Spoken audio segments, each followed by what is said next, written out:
సేద్యం మీ వ్యవసాయ నేస్తం ఛానల్కు స్వాగతం. ఈ సంవత్సరం ఆంధ్రప్రదేశ్ రాష్ట్రాన్ని మే 26వ తేదీన నైరుతి ఋతుపవనాలు తాకాయి అని సంతోషపడాలో, లేకపోతే రాయలసీమ జిల్లాల్లో జూన్ జూలై నెలకు గాను 42% లోటు వర్షపాతం పడిందని బాధపడాలో అర్థం కావట్లేదు. చాలామంది రైతులు రాయలసీమలో విత్తుకోవడానికి ఆకాశం వైపు ఎదురుచూపులు చూస్తున్నారు.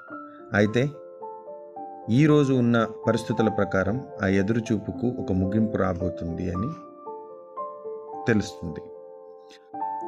16వ తేదీలో మనకు ఆంధ్రప్రదేశ్లో అక్కడక్కడ కొన్ని వర్షాలతో మొదలై 17వ తేదీ అది విస్తారంగా మోస్తరు నుండి భారీ వర్షాలుగా మారుతుంది.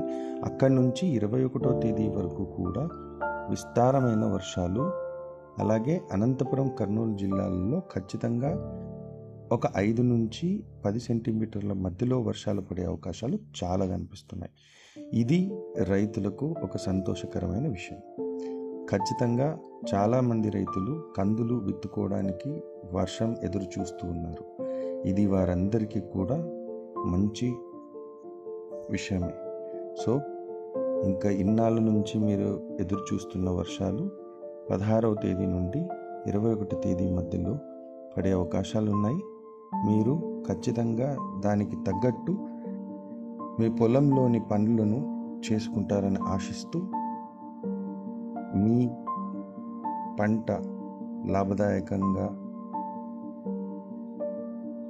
పండాలని కోరుకుంటూ సెలవు తీసుకుంటున్నాను. ఇట్లు సేద్యం మీ వ్యవసాయ నేస్తం.